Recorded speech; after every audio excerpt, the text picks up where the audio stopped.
Il a été investi président de la République pour son second mandat, Monsieur Félix Antoine Tshisekedi Tshilombo. Que faut-il attendre de ces 5 années? Sera-t-il en mesure justement de créer les emplois, protéger le pouvoir d'achat de Congolais et stabiliser le taux de dollar comme lui-même l'a dit, assurer la sécurité des Congolais? Mesdames et messieurs, bonjour et bienvenue à vous, à ces magazines Semel chez vous, sur Semel 13 Télévision. Nous avons le réel plaisir de recevoir pour vous Maître Richard Mpinda. Il est cadre du parti politique UDPS, communicateur de l'Union Sacrée et aussi candidat maléré à l'élection législative nationale de cette année, bien sûr. Publication de résultats au niveau provincial. Est-ce que les Congolais sont satisfaits? Parce qu'on avait suivi des agitations de part et d'autre, surtout dans certains partis politiques de l'Union Sacrée, après la publication au niveau national. Mais cette fois-ci, est-ce que vraiment le Congolais, le candidat, le compétiteur sont satisfaits justement de ces résultats publiés par la CENI? Je l'ai dit, nous recevons Maître Richard Mpinda, il est cadre de l'UDPS. Maître, bonjour et bienvenue à vous. Bonjour, merci de nous recevoir. Petite rectificatif, je suis candidat malheureux aux élections de 2023 et non pas de cette année. Parce que cette année ici, les élections qui auront lieu, c'est les élections de gouverneurs et des sénateurs. Voilà. Très bien, merci beaucoup. Et de bourgmestres aussi, voilà. Merci d'être... Et salut, on a une dame sur le plateau, madame, vous avez mes civilités. À ceux qui nous suivent aussi, je salue. Voilà. Très bien. Merci beaucoup, Madame Tania. Bonjour et bienvenue. Bonjour, Monsieur Nathan. Bonjour, Maître Richard Mpinda, comme vous appelle. Voilà. Alors, bonjour également à tous les téléspectateurs de Semel 13 Télévision. Bon lundi et bon début de semaine à vous. Très bien. C'est parti pour le 45 minutes d'échange. Notre numéro est sur le bas de vos écrans. Écrivez-nous. Nous allons lire vos messages. Allez, Maître Richard Mpinda, vous êtes candidat maléré. Comment vous vous sentez après avoir perdu? Ben, écoutez, c'est une preuve, une nouvelle preuve. Donc, comme on dit aujourd'hui, je sors de ces élections bourré d'expérience. Ce qui voudrait tout simplement dire que les erreurs qui ont été commises pour que j'en arrive à ces résultats ici, les erreurs dont question peuvent être des élections, plutôt des erreurs politiques, ça peut être des erreurs tactiles, des tactiques, ok, ou soit des erreurs de stratégie. Et donc, je prends pour mon compte, je remercie mes électeurs parce que j'ai reçu un bon nombre de gens qui m'ont témoigné leur adhésion aux urnes. Et donc, nous pensons pouvoir faire mieux aux élections prochaines. Est-ce que vous pensez qu'on vous a confisqué votre siège justement parce qu'il y a certains, surtout de l'UDPS, qui se plaignent en disant qu'il y a eu une main noire derrière tout ça, raison pour laquelle ils ont perdu leur siège? Vous également, vous êtes victime aussi, c'est non seulement l'UDPS, mais il y a certains partis politiques aussi de l'Union Sacrée. Moi, je pense que j'ai échoué aux élections. C'est honnêteté, nous l'aimons. Non, mais j'ai échoué aux élections. C'est-à-dire que je n'ai pas pu suffisamment obtenir les voix qu'il fallait. Même si j'avais obtenu les voix qu'il fallait, la question aurait été celle de savoir est-ce que mon recoupement a suffisamment de seuil sur le plan national et aussi au niveau de la circonscription. Il y a beaucoup de paramètres qu'il faut prendre en compte. Je ne dis pas que les élections ont été parfaites, ça je ne le dirai pas. Il y a eu de ratés, il y a eu des irrégularités, mais moi, Maître Mpinda Richard, candidat député national, d'ailleurs je portais le numéro 455, j'ai échoué aux élections et j'assume et je me prépare pour éventuellement autre chose. Ok, vous reconnaissez. Parce qu'en politique, il faut se le dire, rien n'est jamais acquis. Et rien n'est jamais perdu. D'accord. Voilà. Alors, s'il faudrait rapidement évaluer le processus qui vient de se terminer ou donner un qualificatif à ces processus, ça serait lequel? Je dirais que c'est un processus de correction. Pourquoi? Parce que les irrégularités dont on a vu, on en a connu en 2006, 2011 et 2020. Pourquoi j'ai dit des corrections? Parce que ces processus que nous avons connus ici ont une perspective meilleure. En quoi? Parce que certains qui ont bourré les urnes, certains qui ont triché, ont été sanctionnés. Vous voyez? Et donc, je pense que pourquoi j'ai dit correction? Parce que en 2028, lorsque mon ami Nathan sera candidat député provincial ou national, il sera régouvéré et recoquifié, j'allais dire, tout simplement parce que ceux qui seront avec lui, qui auront l'intention de tricher, se serviront de l'exemple de Kadima pour ne pas le faire, de peur que ces derniers ne puissent être sanctionnés. Est-ce que vous pensez que c'est le meilleur processus que le pays ait connu? Et j'ai dit qu'il y a des innovations. Lorsqu'il y a des innovations, on dit à côté que c'est un meilleur processus, parce que ici, il faut se le dire, il y a eu des corrections, il y a eu des invalidés, et aussi, notamment, il y a eu le respect. Aussi. Pour une fois, vous avez le respect de la Constitution. Même en 2006, nous n'avons pas respecté la Constitution, parce que vous vous souviendrez que l'acte transitionnel prévoyait, comment dire, éventuellement de glisser, hein, mais ces glissements n'avaient pas respecté les conditions. Et lorsque nous arrivons en 2016, où on devait organiser des élections, il y a eu glissement sans que la Constitution n'ait été respectée parce que les glissements n'étaient pas prévus. Aujourd'hui, en 2023, nous avions la latitude de pouvoir glisser parce que c'était légitime, c'était constitutionnel, c'était une jurisprudence qui existait. Nous n'avons pas opté pour cette voie-là. Nous avons souhaité respecter les 5 ans. Et nous avons organisé les élections dans les délais. Beaucoup n'en croyaient pas. Moi, je suis de ceux qui ont fait d'ailleurs une autre des raisons pour laquelle je ne peux pas venir parler vers vous et commencer à clamer quoi que ce soit, parce que je suis de ceux qui ont soutenu le processus électoral. Et donc, me contredire, ça serait pas correct. Alors, le respect et je n'ai qu'à assumer. Le respect de la Constitution s'est fait sentir, selon vous, dans le fait qu'il y a eu organisation des élections dans le délai constitutionnel, mais la Constitution voudrait aussi à ce que le vote s'efface un jour, soit 11 heures, donc selon l'heure d'ouverture des bureaux, en cas de personnes de non-votants. Il fallait remettre un jeton, alors que durant ces processus, nous avons observé plus d'un jour de vote. Vous savez, il y a une chose. Lorsqu'on parle de source du droit, il n'y a pas que la loi.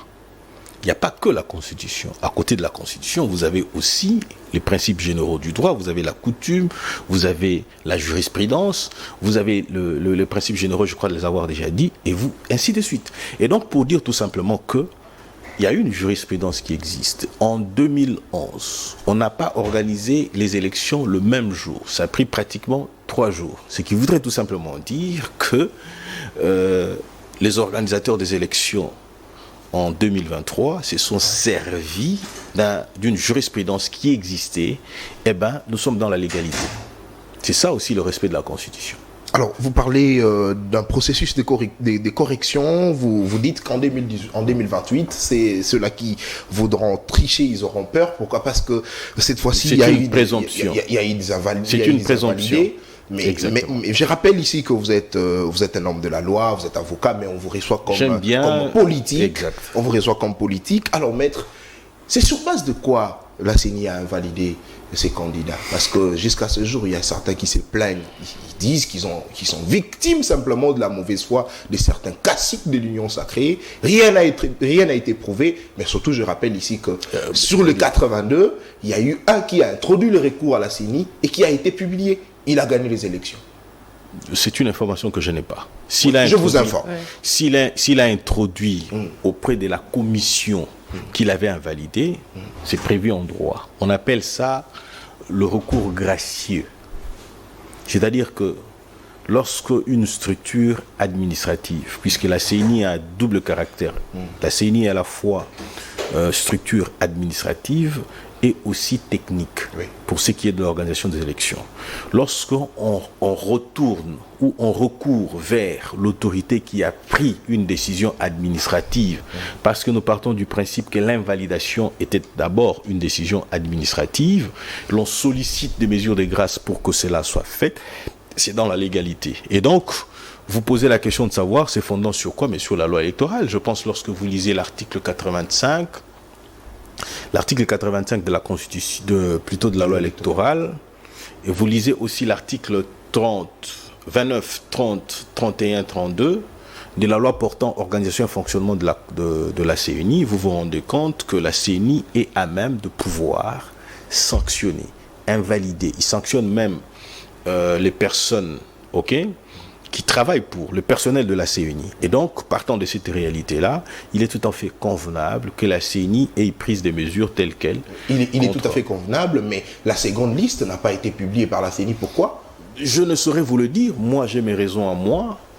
Je ne saurais pas vous le dire parce que simplement la CENI a constaté qu'il y a eu tollé, il y a eu des analyses comme quoi la CENI ne pouvait pas se substituer en juge et partie, justement, raison pour laquelle peut-être elle a refusé de pouvoir sanctionner cette fois-ci et a remis tout entre les mains de la Cour constitutionnelle. Écoutez, nous avons 2 étapes quant à la publication de résultats. La première étape, c'est celle de la CENI. Vous dites que la CENI n'est pas habilitée. Moi, je vous dis que la CENI est habilitée à les faire. Pourquoi? Parce que la CENI agit dans ses prérogatives qui sont prévues soit dans la loi portant organisation et fonctionnement de la CENI, ou soit dans la loi électorale. Et sur pourquoi elle n'a pas validé le second tour? Parce qu'on aurait appris qu'il y avait une deuxième liste. Attendez. Il fallait que la CENI les fasse. Pourquoi remettre la liste à la Cour constitutionnelle? Vous dites une chose, vous auriez appris. C'est ce que vous avez dit, n'est-ce pas? C'est au conditionnel. Non, mais c'est une information vraie parce que ça vient de sources justement de la CENI. Vous savez, vous êtes contradictoire. Vous dites, vous auriez appris, et par de suite, vous dites que c'est une information vraie. Oui, c'est une information vraie parce que ça vient justement de sources de la CENI. Ok, alors, puisque vous dites que c'est une information vraie qui viendrait de sources sûres, selon vous, de la CENI, avez-vous un communiqué de ce genre-là? Ça, c'est d'abord un. Deuxièmement, quel est l'organe habilité de la CENI qui a fait cette publication-là? Non, mais nous avons tous suivi Didier Walara qui l'a dit dans un plateau de télévision. Peut-être vous ne l'avez pas suivi, mais il a affirmé cela. Bon, à ce que je sache, je n'ai pas suivi, j'apprends de vous. Très bien. Et s'il devait en être ainsi, je m'en tiendrai à votre contradiction parce que vous aviez parlé au conditionnel, vous qui avez suivi Manara, s'il vous plaît. Nous parlons, de vous à moi, nous parlons français, n'est-ce pas? Et quand on dit français, on respecte aussi la concordance de temps. Vous aviez parlé au conditionnel ou pas du tout? C'est-à-dire que même s'il devait en être ainsi, vous me mettez moi en difficulté. Pourquoi? Parce que moi, je ne serais pas à même de pouvoir confirmer ou infirmer une information qui serait contradictoire de votre part. C'est vous, pas moi. Mais nous sommes en train de parler des invalidés, maître, parce que je voulais bien savoir. Et soyez sûr de ce que vous dites. Je voulais bien savoir. Soyez sûr de ce que vous dites, parce que tantôt vous dites de vos sources s'il vous plaît, et de vos troisième contradiction. Allez-y, maître, s'il vous plaît. Là n'est pas un problème. Si c'est un problème. Je voulais bien savoir, parce que la CENI est invalidée. Oui, la CENI est invalidée. C'est sur base de quoi elle s'est fondée? Parce que jusqu'à ce jour, il y a certains candidats qui disent qui disent qu'ils n'ont jamais touché à la machine à voter, ils n'ont jamais fraudé dans différents centres, notamment le gouverneur Jean-Tini Ngobila qui lui pense qu'il est victime justement de la mauvaise foi de certains caciques de l'Union sacrée. Nous allons aller dans votre sens. Ok? Oui. Vous dites que certains continuent à dire qu'ils n'ont rien fait, ils n'ont pas bourré, ils n'ont pas triché, ainsi de suite. Mais c'est de bons droits. C'est de bonnes guerres que j'ai été pris moi. Il y en a de ceux qui, au lieu de passer pour vous dire que non, ils ont échoué aux élections, ils disent que nous n'avons pas échoué. Moi, je prie mon courage, allais-je dire, à demain, et j'ai dit que je échoué. Parce qu'il en a été publié ainsi. Ok? De la même manière que on peut attraper un voleur ici, comme on dit, vous voyez ça? Comme on dit chez nous, actori, incubitio probatio, ça voudrait tout simplement dire que la charge de la preuve incombe à celui qui allègue les faits. Ceux qui pensent n'avoir pas échoué, il est de bon droit parce qu'il y a un mécanisme de contestation qui est prévu, c'est-à-dire que les contestations des résultats à la Cour constitutionnelle, ils sont encore dans le délai. D'ailleurs, ils ont été bénis. Pourquoi? Parce que le délai a été rallongé par les jours fériés et consorts, et les week-ends, ce qui voudrait tout simplement dire qu'ils ont la latitude d'aller devant les cours des tribunaux et de s'en valoir. Alors, tout simplement ça. Excusez, ceux qui estiment qu'ils n'ont pas triché, qu'est-ce qu'il faut? Ceux qui estiment, c'est une pas triché. C'est ce que j'ai voilà. dit. J'ai dit, je crois voir. Ici, ceux qui estiment n'avoir pas perdu à ces élections, qu'ils apportent le preuve, ça c'est vrai. Mais pour ceux-là qui estiment n'avoir pas triché, qu'est-ce qu'il faut? Nous sommes dans la même logique. C'est à eux d'apporter le preuve ou c'est à la CENI? Non, la CENI a sanctionné. C'est-à-dire qu'à son niveau, la CENI a créé une commission et cette commission a statué. C'est-à-dire que la CENI a suffisamment assez d'éléments de preuve qu'il pourrait même acheminer vers la Cour pour éventuellement étayer sa position. Vous voyez ça? Sans pour autant leur laisser le temps de se justifier quand même. Non, mais on ne se justifie pas à la CENI. Ce n'est pas en vain qu'on envoie devant la Cour de cassation. Ce n'est pas en vain qu'on envoie devant les cours des tribunaux. Je pense que c'est une question qui est réglée. Ceux qui disent n'avoir pas triché, ils n'ont qu'à aller devant les cours des tribunaux pour éventuellement se voir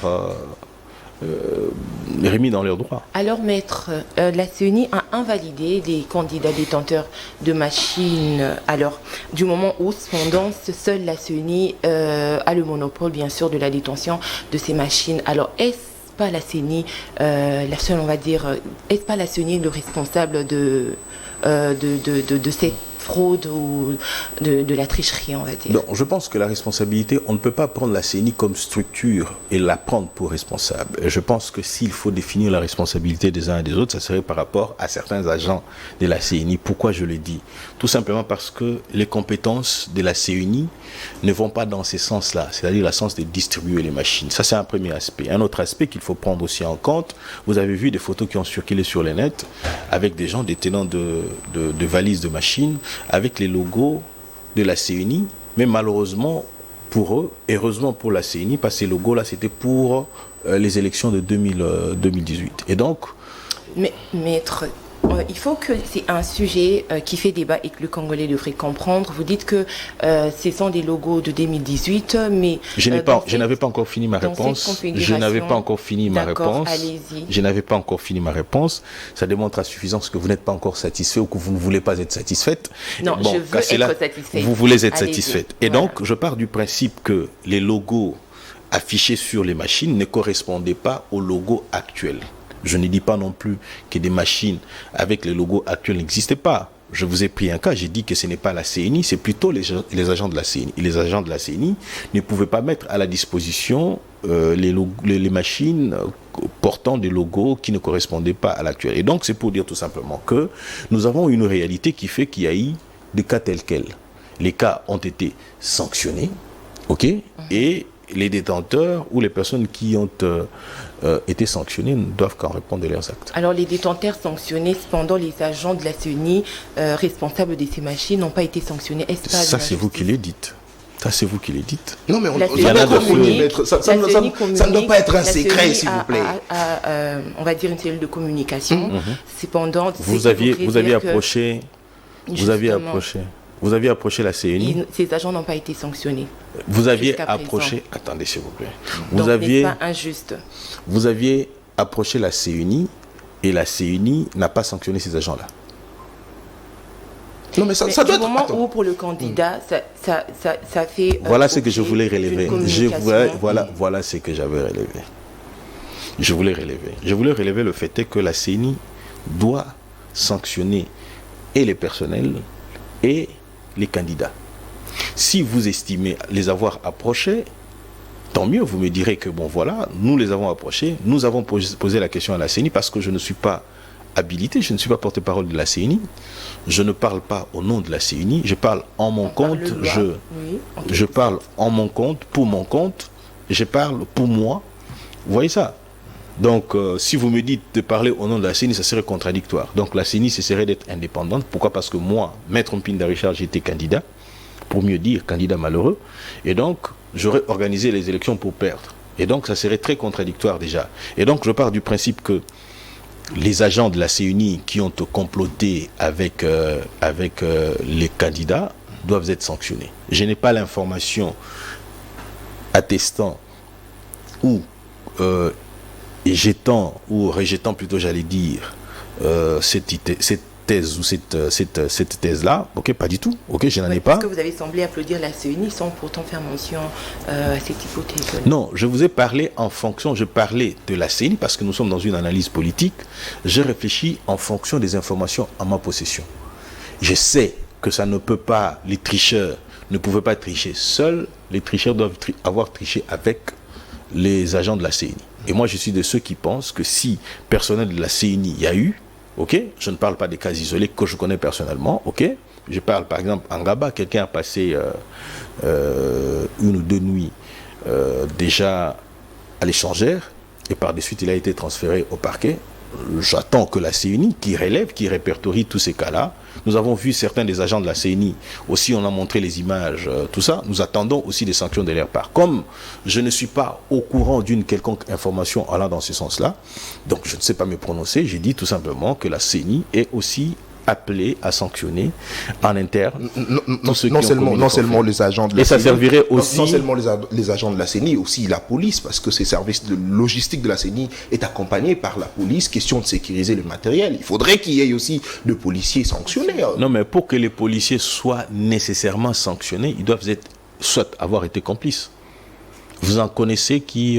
non, maître, nous sommes en train de réfléchir. Parce que de questions ici. Je me pose la question, je m'inquiète du fait que la police, censée sécuriser les agents de la CENI, aussi le machine, n'est pas justement responsable dans cette affaire. Vous devrez... C'est inquiétant. Non, il n'y a rien d'inquiétant. C'est vous qui voulez dramatiser tout simplement. Non. Dans votre langage, on sait les sentir. Il veut à tout prix dramatiser. C'est une préoccupation qu'on analyse sur ces plateaux. Nous analysons la préoccupation, mais en dramatisant. On le voit. Non, ça c'est faux. Mais non, parce qu'il insiste sur le fait de la responsabilité de la CENI. Oui, parce que la police assure la sécurité. Est-ce que je peux répondre? Oui, allez-y. Est-ce que vous pouvez montrer que la police a été défaillante? Est-ce que si la police a été défaillante, soit la police a été négligente ou la police a été complice, co-auteur de cela? Voilà pourquoi j'ai dit, si vous avez des éléments... Parce que dès lors qu'on a vu certains candidats avec le machine, on a vu la population s'accaparer des machines, tout ça, la police est défaillante. Non, pas du tout. Prenons, on vous met 2 agents de la police, parce qu'on n'en a pas trouvé 10, 20, 15. Et prenez qu'il y a eu 75 000 bureaux de vote. Quand on dit 75 000 centres, hein, quand on dit ça, il faut encore multiplier pour avoir les bureaux de vote. Les personnels de la police que nous avons, ce n'est pas plus de 100 000. Ok? S'il faut les dispatcher partout, je crains que nous ne soyons pas à mesure de couvrir tous les bureaux. Voilà pourquoi j'ai dit qu'on en a trouvé soit 2, 4 ou 5, ainsi de suite. Ou 2, prenons 2. Prenons le cas de Kisenso. Il y a eu une foule de la population, ok, qui est allée récupérer certaines machines qui entraient en retard. Pour eux, ça ne devait pas commencer à 15 heures. Et ils ont saccagé, ils ont pillé. Question. Quelle est la responsabilité de la police dans ça? La police n'a pas été suffisamment équipée pour éventuellement... La faute revient à qui? Quand vous dites que la police n'a pas été équipée. Vous êtes en train de réfléchir avec moi pour une question donnée, ou que vous voulez tout simplement savoir qui est responsable de la faute commise? Non mais attendez, mais nous sommes en train de réfléchir sur les responsabilités, parce que ça doit être partagé. Non, s'il vous plaît. Vous dites ceci. Nous partons du principe que vous incriminez la police pour dire que la police est aussi responsable. Moi, je vous démontre que la police n'en est pas responsable. En quoi disant et en quoi faisant? Je vous ai pris un cas pratique. J'ai dit la police sous-équipée ne pouvant pas assurer la responsabilité. Là, maintenant, la responsabilité du sous-équipement de la police, c'est qui? C'est aussi vous et moi. Vous vous rappelez avoir refusé de payer le RAM? Vous vous rappelez d'avoir fait tout un débat? Il a dit que c'était une erreur. Le président Tshisekedi n'a pas dit que le RAM était une erreur. Il a dit la destination de l'imposition était une erreur. Ça, moi, je l'ai dit. Je pense que même sur votre plateau ici, je l'ai dit. En principe, on ne devait pas imposer le RAM sur la population. Ça devait être sur les opérateurs économiques. Je crois l'avoir dit. Parce que ce n'est pas la population qui va aller acheter les appareils de seconde main ou les appareils de Ngwanzou. Non, pas du tout. Les pirates, les appareils piratés, ce n'est pas la population. Ce sont les opérateurs économiques qui vendent des appareils sur commerce ici. Ce sont les opérateurs économiques qui vendent les appareils sur Victoire. En principe, en entrant, l'OCC devait imposer. Ou si pas imposer, parce que soit il y aurait de fuites, tout ce que vous voulez, ainsi de suite, tout ça, il faille à ce que l'on puisse imposer à leur lieu de commercialisation. Je pense que sur ce point-là, le président Tshisekedi n'a pas dit le contraire, ou que moi je ne l'ai pas contredit quant à ce. Nous pensons tout simplement que le destinateur de cette imposition-là devait être les consommateurs, plutôt les opérateurs économiques. Très bien, merci beaucoup. Là, vous êtes satisfait? Merci beaucoup, Maître Richard. Vous ne répondez pas à ma question. Et au public d'être satisfait. Allez-y. Alors, la publication de résultats au niveau provincial, je l'ai annoncé aussi au cours de l'émission parce que je mérite à ce que l'on puisse finir avec cette question des élections pour cette fois-ci maintenant revenir sur l'investiture du chef de l'État, surtout avec ses objectifs justement pour ces 5 années. Alors, Maître, on a vu certains candidats proclamés au niveau national, aussi au niveau provincial. Est-ce que vous pensez est-ce que cela vous a satisfait ou ça vous a choqué de voir un candidat réussir au niveau national? Je n'ai pas été choqué. Que ce soit négativement ou positivement, je n'ai pas été choqué. Ils se sont garantis le droit, s'ils n'étaient pas candidats à la députation nationale, qu'ils le soient, soit au municipal, soit... C'est un droit légitime. Pourquoi? Parce que la loi électorale en a prévu ainsi. Très bien. Et réfléchissons plutôt dans la logique des inconvénients. Vous voyez ça? Je l'ai dit tout à l'heure ici, je crois, à l'entame, ou que je ne l'ai pas dit, ou c'était on a discuté cela. On en a discuté de cela. Je pense que nous devons faire la part des choses. Le fait est que nous ayons un candidat député national, des candidats députés provinciaux et les candidats municipaux, je pense que les avoir la même casquette portée par une seule personne, c'est déjà un problème. Pourquoi? Le problème va se sentir ou se faire ressentir dans le fonctionnement même des institutions. Nous avons vu dans la commune dans la ville-province de Kinshasa, un gouvernement provincial défaillant.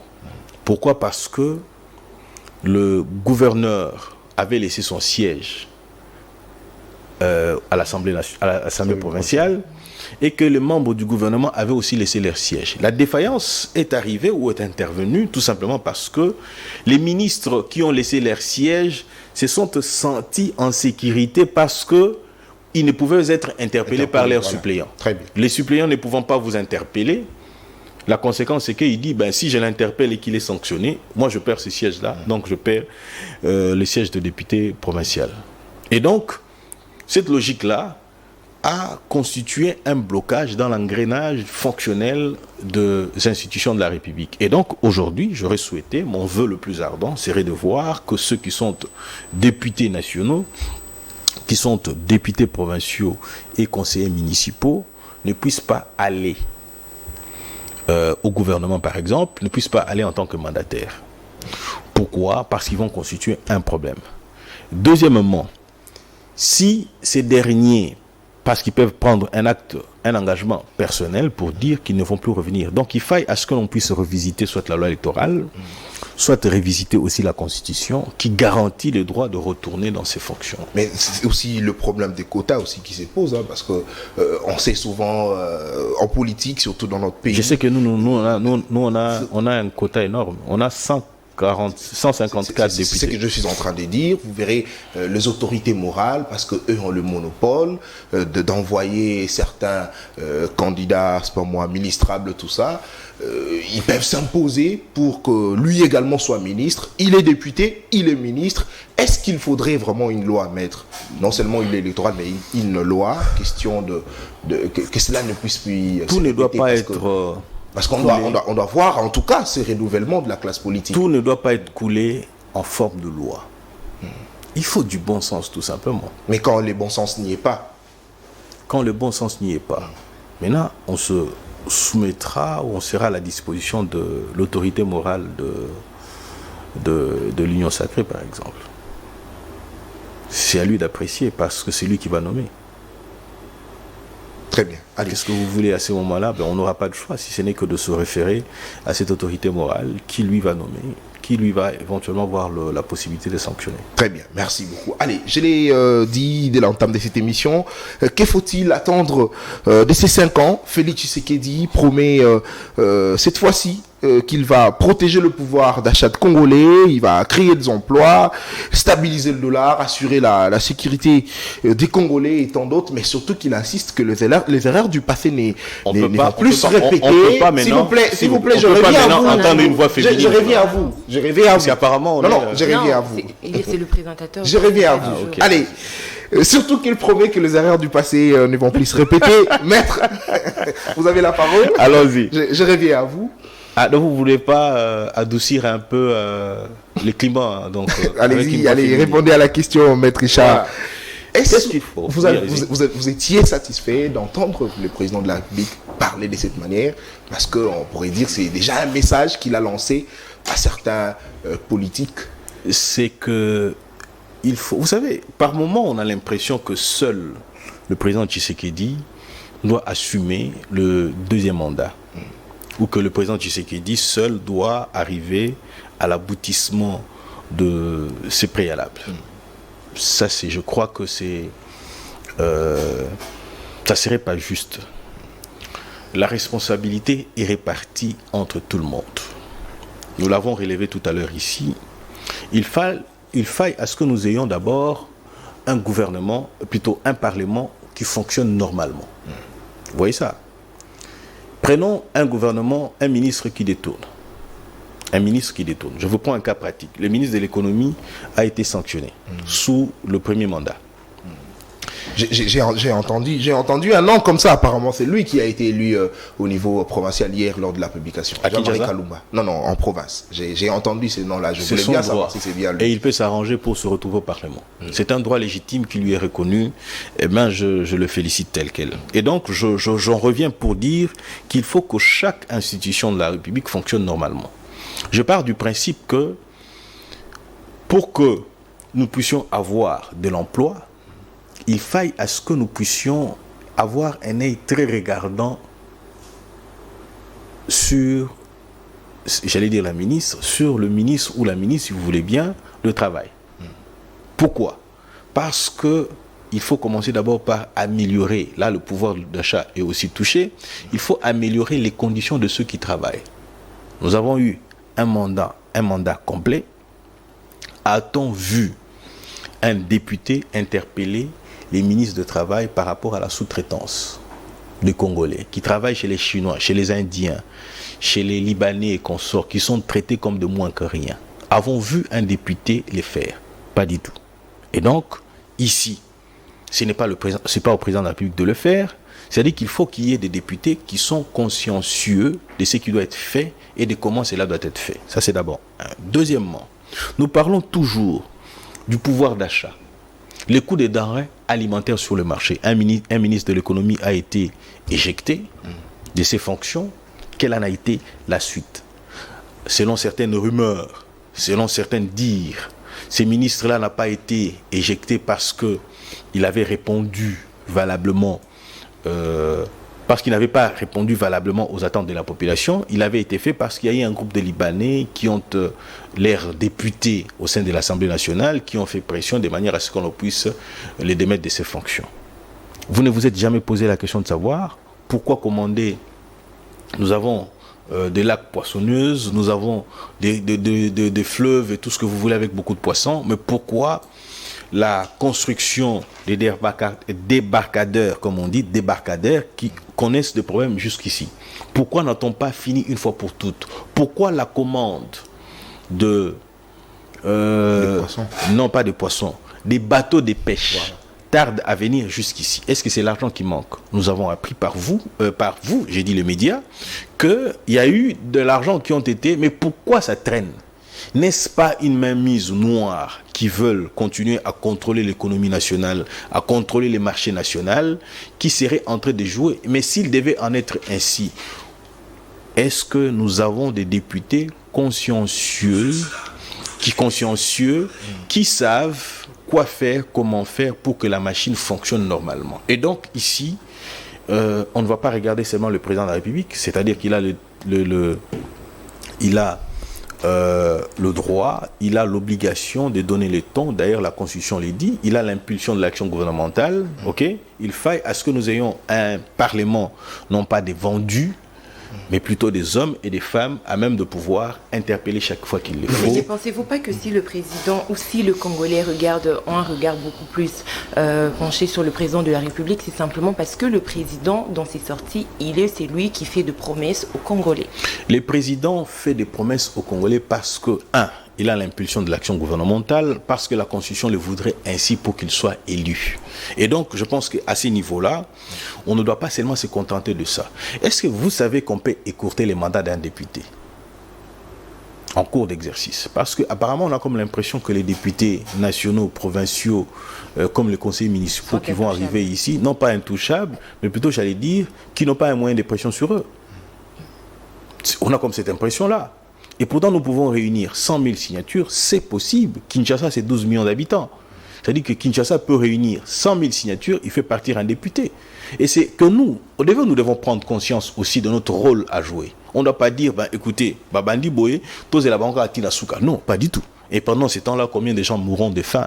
Combien de gens mourront parce qu'ils n'ont pas de travail? Combien de gens mourront parce qu'ils n'ont pas pu assumer leurs obligations familiales et tout ce que vous voulez? Et donc, je pense que le rôle pour que ceci puisse être atteint, il faille à ce que chacun prenne conscience. C'est-à-dire, d'une part, le président de la République, parce que c'est lui qui donne l'impulsion de l'action gouvernementale. D'une autre part, le gouvernement de la République, parce que c'est lui plutôt qui gère au quotidien le bien-être de la population. C'est-à-dire que c'est le gouvernement qui doit répondre en principe. Et troisièmement, le Parlement qui doit contrôler le gouvernement. Et quatrièmement, et principalement et souverainement, la population qui doit chaque fois se retrouver dans la rue pour exiger, parce que c'est dans ses droits, qui chaque fois peut aller même au Parlement assister au débat. Et quatrièmement, la population peut aussi éventuellement déchoir certains députés de leur mandat, ravir ces mandats-là en cours d'exercice. Alors le président a promis de rectifier les erreurs du passé, cela veut dire qu'il a reconnu qu'il y a eu quelques erreurs. Maître Richard Pinda, tout d'abord, quelles sont selon vous ces erreurs qui doivent être rectifiées? Je pense que je l'ai dit et redit, je le redirai encore ici, parce que le poumon d'une nation, c'est la justice. En tout cas, la justice de notre pays a été, malgré les efforts fournis, elle a été défaillante. L'inefficacité ou l'inexistence de l'action dans l'appareil judiciaire est à la base de beaucoup de choses. Vous savez, il y a certaines autres structures qui devaient accompagner aussi le ministère de la Justice, le pouvoir judiciaire plutôt, j'allais dire, entre autres l'APLC, l'Agence de la lutte contre la corruption et les blanchissements de capitaux. Je veux bien mettre un bémol d'abord sur le blanchissement de capitaux, mais m'attarder beaucoup plus sur la corruption. La corruption, c'est le cancer dans le fonctionnement même des institutions de la République et dans le fonctionnement même de l'administration. La corruption, c'est aussi quelqu'un qui arrive au boulot à 12 heures, qui vient parce qu'il vous fait un sourire, vous laissez courir. Vous voyez? Et pourtant, l'administration devait faire en sorte que tout soit respecté, déjà en son sein. La corruption, c'est aussi, pour tel ou tel avantage, on donne de l'argent à l'agent de l'État. La corruption, c'est à la base de ces dysfonctionnements que nous avons, parce que le président de la République a dit renforcer l'efficacité des services publics. C'est aussi, il faille combattre la corruption. Il faut obligatoirement combattre la corruption. Mais nous avons des structures qui a même de pouvoir le faire. Mais vous n'avez même pas entendu, que nous n'avons pas entendu parler de l'APLC, Agence de la lutte contre la corruption et le blanchissement des capitaux. En principe, nous devrions la voir telle qu'elle et le voir faire son travail comme il se devait. Et donc, l'opinion retiendra qu'il y a eu défaillance pour accompagner la justice, et d'une autre part, vous avez aussi le parquet. Le parquet qui n'a pas fait considérablement, je l'ai dit tout à l'heure ici, la justice. Nombre de députés, de magistrats, soit des sièges ou les magistrats debout, sont impliqués dans beaucoup de violations flagrantes de la loi. Certes, c'est vrai qu'il y a eu des efforts qui ont été fournis, certains ont été sanctionnés, mais nous attendons que cela soit renforcé davantage avec les réformes qui pourront intervenir. Alors, pensez-vous que l'instauration de l'état de siège entre également dans les erreurs à corriger pour... Non, je ne pense pas que... Je ne veux pas tomber dans ça, donc je pense pas. Je pense pas que cela a été une erreur. Je pense plutôt que l'instauration de l'état de siège a été quelque chose de positif. En ce sens qu'il y a eu réduction de de trafic illicite de minerais, ça c'est d'abord un fait, et deuxièmement, ça a pu aussi augmenter, le rendement en termes de taxation de minerais, tout ce que vous voulez, ainsi de suite, tout ça, ok. Et donc, je pense pas que l'état des sièges ait été une erreur, qu'il faille éventuellement. Moi, je pense, j'insiste, la lourdeur dans la sanction. Nous avons vu. Moi, je comprends encore le président Tshisekedi parce que nous avons une majorité. Que c'est la plus grosse erreur qui a caractérisé le 5 ans passé. Pardon ? Vous insistez sur la lourdeur dans la justice, d'où cette question. Vous pensez que c'est la plus grosse erreur qui a caractérisé? Je pense, et je continue de le penser, exactement. Vous savez, dans une société, lorsque la sanction intervient à tout moment, à tout bout de champ, ça permet à celui qui n'a pas commis. La sanction a aussi un caractère préventif. Si un ministre avait détourné et que par complaisance, il se retrouve là, il n'a pas été sanctionné. C'est-à-dire qu'il y a un autre ministre qui viendra aussi faire la même chose parce qu'il dit, celui-là, il a été dans les institutions, et je proposerai même au pouvoir judiciaire, au parquet, je proposerai même à l'appel C, j'insiste, je proposerai même à l'IGF que l'on fasse une évaluation générale de tous les ministères, de comment ils ont fonctionné, comment ils ont utilisé ou affecté l'argent du trésor public qui avait été mis à leur disposition. Je voulais bien que vous puissiez même dire de toutes les institutions, parce qu'on voulait aussi voir le président de la République. Pourquoi pas? Vous avez parlé que de Pourquoi pas? Non, mais j'ai dit des institutions. On a aussi vu l'IGF enquêter à la présidence. Vous voulez ramener les débats sur la présidence de la République, apparemment. Non, mais parce que vous parlez de la corruption, justement. Vous parlez de la corruption, vous dites que l'IGF doit faire correctement le travail, vous interpellez. Je n'ai pas dit que l'IGF allait faire correctement. Revenez sur mes mots, s'il vous plaît. S'il vous plaît. S'il vous plaît. Attendez. S'il vous plaît. Maître, s'il vous plaît. S'il vous plaît. S'il vous plaît. S'il vous plaît. S'il vous plaît. J'en arrive. Non. Attendez, s'il vous plaît. Attendez. Allez-y. Je n'ai pas dit que l'IGF allait faire correctement son travail. Mon vœu, c'est de voir, ok, l'IGF, l'appel C, la Cour de compte, c'est quoi encore, le parquet, ok, le parquet financier, tout ce que vous voulez, ainsi de suite, tout ça, puisse éventuellement, ok, et revenir sur le fonctionnement des institutions. J'ai dit bien toutes les institutions de la République. Ça, c'est bien, okay? Les institutions. S'il vous plaît. Bien. Sur toutes les institutions de la République, pour qu'on sache comment on a utilisé l'argent de la République. Pour savoir, la présidence de la République, comment a-t-elle utilisé les fonds mis à sa disposition. La primature, le Parlement, ainsi de suite. Si l'on arrivait à assainir, ok, tous ces secteurs-là, ou toutes ces institutions-là, je pense que tous ceux qui viendront après pourront éventuellement,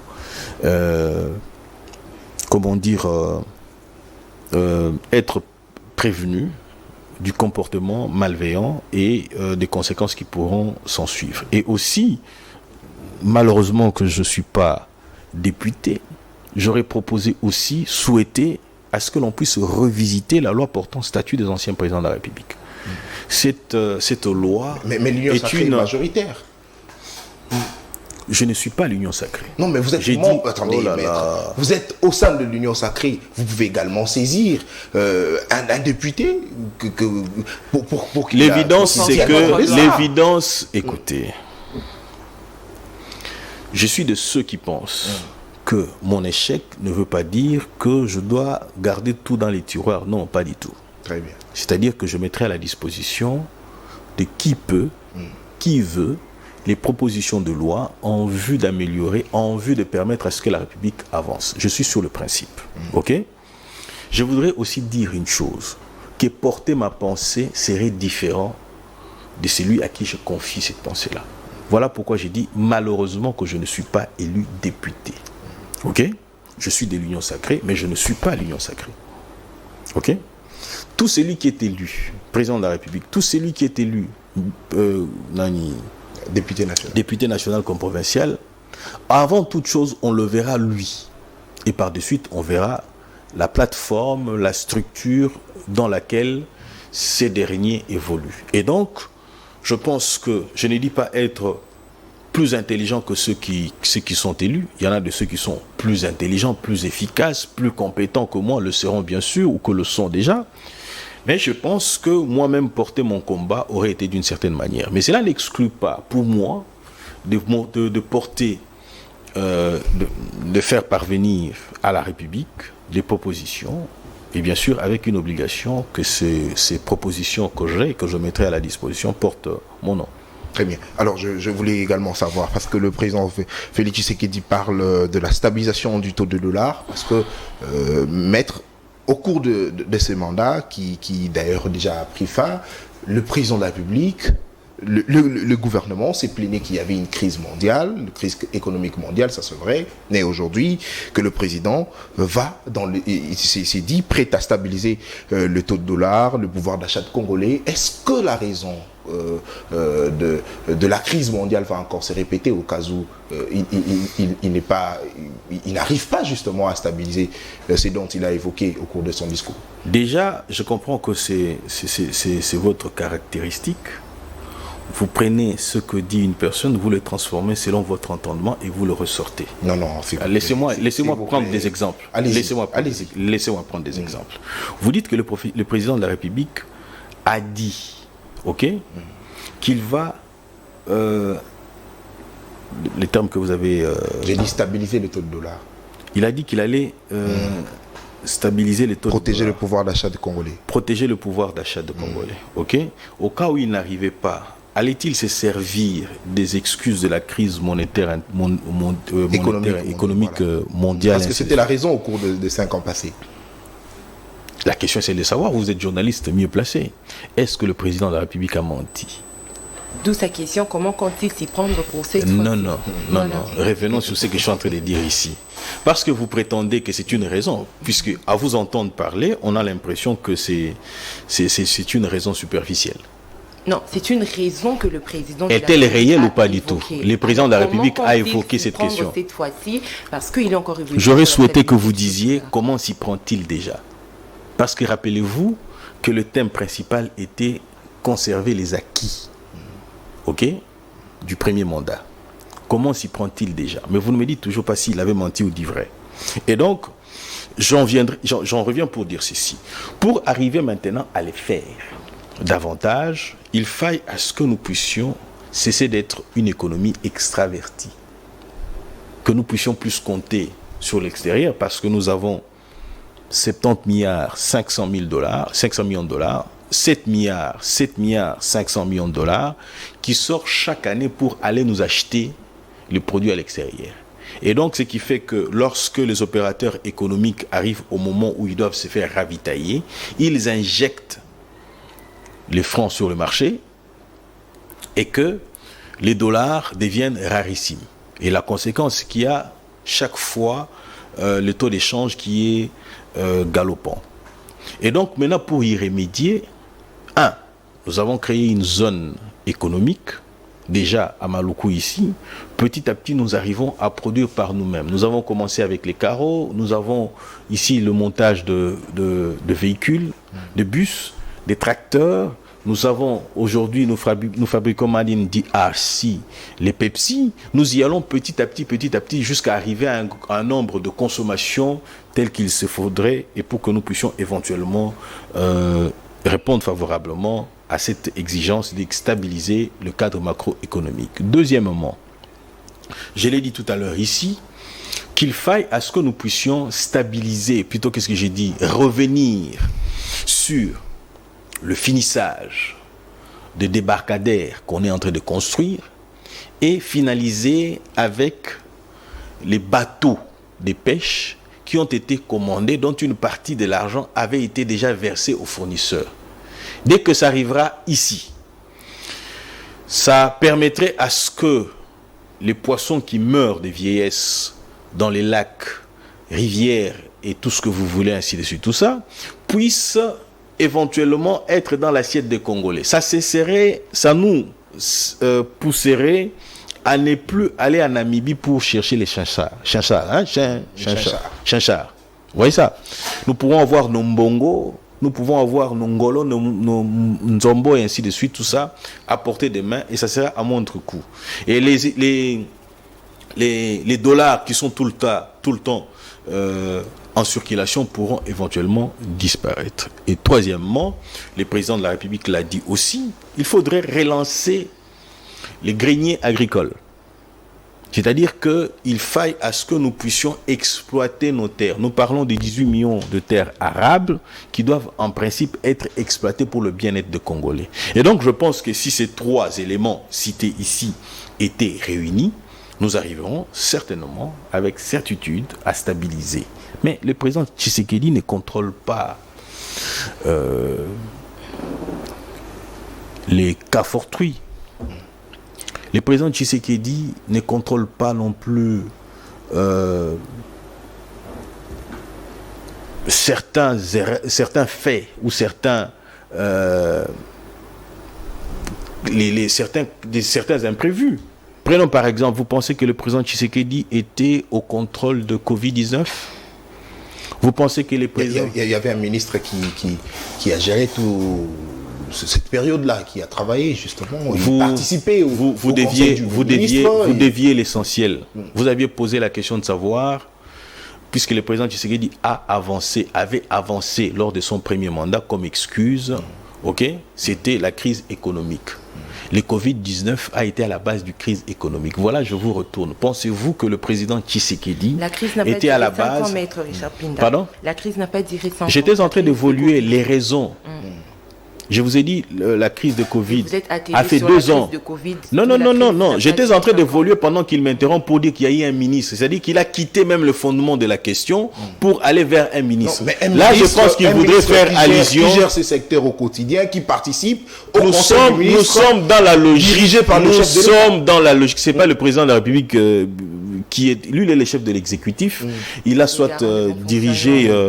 le Conseil des ministres, mais vous déviez les fondamentaux de ce que vous aviez. J'étais en train de vous poser une question, vous voulez me ramener sur les... Non, c'est nous qui posons des questions. Non, c'est vous qui posez les questions, mais restons dans la logique du débat. Lorsque vous évoquez le fait de comment le ministre de la Santé s'était comporté à ce moment-là, ce n'est pas la raison ou l'excuse qu'a avancé le président Tshisekedi pour éventuellement justifier la crise économique. Je vous ai dit, j'ai évoqué la Covid. Pourquoi ? Parce que la Covid a été un obstacle qui a créé une crise économique mondiale. Je vous ai dit que le président Tshisekedi ne contrôlait pas certaines choses. Les cas fortuits, par exemple, les cas naturels, tels que, par exemple, j'étais en train d'en évoquer quelques-uns. Vous me ramenez sur un autre débat du comportement d'un ministre. Je ne sais pas si vous voulez qu'on parle de comment... Vous n'aimez pas trop qu'on évoque les raisons du président de la République. Non, les raisons du président de la République sur lesquelles... On ne dit pas les raisons... Non. Quand on dit raison ou excuse, ça revient au même. Et donc, si je disais aujourd'hui que les raisons pour lesquelles le président de la République n'a pas dit que la raison... les raisons économiques d'antan étaient entre autres le comportement du ministre de la Santé, pas du tout. Il n'a pas évoqué cela. Mais les raisons économiques, entre autres, c'était la Covid. C'était la crise économique que nous avons connue à un moment donné. Ok, alors dans son message et au cours de son investiture, le président de la République a tendu la main, on va dire, à l'opposition pour gouverner ensemble. Il a invité le Parlement à jouer pleinement son rôle de représentation de l'opposition. Mais ma question est la suivante, Maître Chapinda. Avec moins de 30 députés au sein de l'Assemblée nationale, pensez-vous qu'il y aurait de l'équilibre ? Qu'est-ce que vous cherchez comme équilibre ? Parce que la majorité va imposer sa loi, parce qu'il en est ainsi. Nous allons évoluer tel quel. C'est-à-dire que la voix de la majorité va s'imposer en tenant compte bien sûr de la minorité. C'est cela l'équilibre, ou protéger carrément la majorité, la minorité. Mais il ne faut pas oublier une chose, nous en sommes arrivés à ça, à cette configuration-là, parce que l'opposition en a voulu ainsi. C'est-à-dire que l'Union sacrée avait aligné 450 ou 70 candidats, partis politiques et regroupements y compris. C'est-à-dire 400 regroupements politiques et partis politiques. Ok ? L'opposition en a aligné que 5. Et donc, vous conviendrez avec moi que l'Union sacrée s'est donné beaucoup plus de chances par rapport à l'opposition. La configuration actuelle, c'est la volonté de l'opposition politique. La configuration actuelle, c'est la volonté de la population. Parce que vous en avez aligné moins, vous vous êtes donné moins de chances et l'Union sacrée en a obtenu plus. Maintenant, au sein de l'Assemblée nationale, il faut, moi je le dis toujours, nos amis ont passé 5 ans à crier vérité des urnes, vérité des urnes, vérité des urnes, et ils se sont pliés au finish aux élections organisées par ceux dont ils ont remis en cause la légitimité. C'était déjà une contradiction. Et ici, le président Tshisekedi tend la main à l'opposition pour dire que si vous venez en faisant l'opposition réelle, c'est-à-dire qu'en critiquant conséquemment, on ne va pas venir critiquer pour dire que non, mais écoutez, le président Tshisekedi, il a roulé sur un véhicule militaire et il n'en était pas un, et d'ailleurs ceci. Non, ça n'aide pas la République à avancer. On aurait souhaité que l'on dise tout à l'heure, tel que je le dis, pousser l'opposition, plutôt le pouvoir, à bien faire, entre autres, exiger par exemple, avoir un parlement, exiger qu'il y ait un porte-parole de l'opposition. La population peut éventuellement accompagner. C'est la deuxième fois que le président de la République revient là-dessus. Au mandat passé, il avait dit la même chose et aujourd'hui, il le revient encore à son dernier mandat. Et si la population peut accompagner de manière à ce que nous puissions avoir la figure qui va incarner l'opposition de la République, je pense que ça permettrait à ce que les institutions fonctionnent normalement. Et si les institutions de la République fonctionnaient normalement, c'est la République qui gagne. C'est tout le monde qui gagne. Il parle de l'accès aux soins. Nous avons la couverture santé universelle qui a été déjà amorcée. Nous avons commencé avec la gratuité de la maternité. Et si nous avions une opposition qui est trop regardante pour interpeller conséquemment, bien sûr en ayant l'appui de la population, vous n'allez pas me dire lorsqu'on intervient pour interpeller sur une question qui touche direct à la population, non, ou qu'au sein de la majorité, là, parce que nous sommes la majorité, nous disons que nous allons tout faire passer. Non, pas du tout. C'est-à-dire que nous pourrions dire non à telle ou telle chose pour que la couverture santé universelle qui a été mise en moule par le gouvernement de la République, bien sûr, sous l'impulsion du président de la République, puisse éventuellement accéder, être accessible à la population. Et je pense que nous avons tous un rôle à jouer. Nous avons beaucoup crié l'année passée. Est-ce que nous ne pouvons pas nous mettre ensemble pour voir le Congo aller de l'avant? Très bien. Alors, une dernière question, parce que l'émission est terminée. Tous soutiennent la vision du chef de l'État. Ok. L'union sacrée à la majorité partout. Voire l'UDPS, prenons le cas de l'UDPS, le parti au pouvoir. Bref, l'union sacrée à la majorité partout, à l'Assemblée nationale. Je parlerai beaucoup plus pour ma chapelle, l'UDPS. À l'Assemblée nationale, partout au niveau des assemblées provinciales, tout ça. Alors, Maître Richard Pinda, est-ce qu'au cours de ces 5 ans, doit-on nous attendre à des sanctions de ministres qui vont mal se comporter, qui vont détourner? Parce que je prends simplement un exemple ici avec le cas du jeu de la francophonie, où on a vu un ministre de finances et le directeur de jeu passer à la télévision, chacun dire que voilà, tel avait ordonné, moi j'avais décaissé, ainsi de suite, et la justice n'a rien fait, l'Assemblée nationale n'a jamais interpellé un tel ministre. Est-ce que vous pensez que, parce que tout soutient la vision du chef de l'État, je l'ai dit, les députés vont cette fois-ci interpeller, sanctionner les différents ministres qui vont mal se comporter? Ok. J'ose croire que CML 13 a une vision, à ce que je sache. CML 13 a une vision. Et cette vision, c'est qu'on doit fonctionner d'une certaine manière. Si au cours d'une émission, et que moi avec vous, on échange soit des insultes ou des coups, est-ce que cela entre? Parce que vous, là, vous êtes porteur de la vision de CML 13. Est-ce qu'on doit prendre CML 13 responsable de votre comportement? Pas du tout. C'est pour dire quoi? Porteur de la vision du chef de l'État, ok? Si cette vision consisterait à se comporter d'une certaine manière en violant les lois de la République, tant mieux.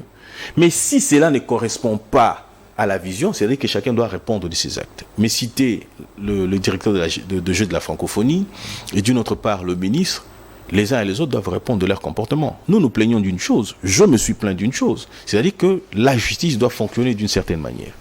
Et il y a des défaillances. Lorsque vous dites que la justice n'a rien fait, êtes-vous allé au niveau de la justice pour savoir ce qui en était? Je ne sais pas. Je ne saurais pas non plus vous l'imputer. Mais je ne sais pas non plus dire avec affirmation comme vous le dites là. Mais je n'ai pas dit que la justice n'a rien fait. Oh là là. Je n'ai pas dit ça. Les gens vont suivre. Ça passera sur le net. Hein. Ce qui est sûr. Après cela, peut-être on ira à la régie voir si... vous l'avez dit. Non, vous l'avez dit. J'ai dit ceci. Oh là là. Tous soutiennent la vision du chef de l'État. Je parle des députés, surtout les députés nationaux. Est-ce qu'ils seront capables de sanctionner les ministres? Pourquoi j'ai donné les cas du ministre de Finances et le directeur de la francophonie, qui chacun passait à la télévision, parle de fonds de l'État. Je crois avoir relevé certaines faiblesses. Je crois avoir relevé certaines faiblesses. J'ai pris le cas de l'Assemblée provinciale de Kinshasa. J'ai pris le cas de l'Assemblée nationale. Aussi pour démontrer à suffisance qu'il faut beaucoup plus d'efforts. Il ne faut pas que les ministres aillent, ceux qui sont plutôt que les députés aillent au gouvernement, parce que ça va constituer un blocage fonctionnel des institutions. Ici d'abord, il faut se le dire, la vision est claire, ok? Mais certains partis, hormis l'UDPS, fonctionnent sur base de mots d'ordre. C'est-à-dire que vous allez vous retrouver que certains partis... le mot d'ordre est donné, ils exécutent. Mais à l'UDPS, c'est différent. Parce qu'à l'UDPS, au Rosanoza Nicolo, au Bani Maramnao, mais au Tumbelo Bapneu. Je me réjouis, pourquoi? Parce que si nous avons des députés qui ont réellement la philosophie de l'UDPS, c'est-à-dire qu'ils ont la vision que portait le président Félix Antoine Tshisekedi Tshilombo, c'est là, c'est traduire d'une certaine manière et on va arriver à sanctionner des ministres qui vont se comporter de manière en violation. Mais ce que vous devriez me dire, par contre, aurait été de savoir si l'UDPS a droit aux excuses. Nous n'en avons plus. Parce que nous n'aurons pas des députés qui vont nous faire chanter. Parce que nous n'aurons pas, des gens qui vont nous bloquer. Parce qu'on nous bloquait à l'époque à l'Assemblée nationale, on nous bloquait à l'époque au Sénat, et je pense que nous aurons, avec cette majorité que nous avons déjà à l'Assemblée nationale, et la configuration de résultats de la députation provinciale nous donne déjà, nous met en bonne posture, ce qui démontre à suffisance que nous avons une majorité suffisamment confortable pour faire en sorte que les pays aillent de l'avant. Et moi j'insiste, Monsieur le Président de la République, les ministères de la Justice, l'APLC ont un rôle important à jouer pour que vous puissiez relever la République. Très bien, concluez en 1 minute. Ah, ok. Conclusion. En termes de conclusion, quand vous nous demandez de conclure pour une personne qui parle beaucoup comme moi, là c'est compliqué, en 1 minute surtout, je voudrais tout simplement dire que le mandat qui vient ici demande l'implication de tout le monde. L'opposition, la population et nous la majorité. Personne n'est là pour observer tout simplement. Tout le monde doit s'impliquer. Tout le monde s'impliquerait, pourquoi pas. C'est pas pour faire plaisir au président Félix Tshisekedi. C'est pour permettre à ce que la République gagne. Parce qu'une action portée par le président Tshisekedi, lorsque cette action est profitable à tout le monde, c'est la République qui gagne et nous sommes tous contents. Et donc, j'invite la population à une vigilance. J'invite aussi, comme l'a dit le président Tshisekedi, qu'il y ait une opposition qui fait réellement son travail comme il se doit. Et aussi, je nous invite, de la majorité, de pouvoir agir dans l'intérêt de la population. Très bien. Vous êtes cadre de l'UDPS, communicateur de l'Union Sacrée, candidat malheureux à l'élection législative de 2023. Maître Richard Pina, merci à vous d'avoir répondu à nos questions. Merci de nous avoir reçus. Merci Madame à vous Tania, de nous avoir merci reçus. pour la co-présentation. Merci beaucoup, Madame Monsieur Tania, Nathan. merci à vous aussi. Merci, Maître Richard. Vous avez un petit sourire au coin quand Nathan parle du candidat malheureux. Non, ça vous rappelle que je venais d'échouer. Mais surtout, j'aime en tout cas cette honnêteté quand vous dites que vous avez échoué. Papa, nakatanité. Ok, merci. Alors, merci à vous également de nous avoir suivis. Voilà. Allez, merci à vous. On se retrouve. La réalité, c'est celle-là. On se retrouve avec le même plaisir. Comment à la Maître Richard à Katani Andimi. Oh, mais on va se campagne. On va se campagne. T'es na battre campagne. T'es na lobi ba misusu. Ache ni affiche ni mais azolo bake ba yibie ba voix. Merci, on se retrouve. Azaï na couple même ça va voir.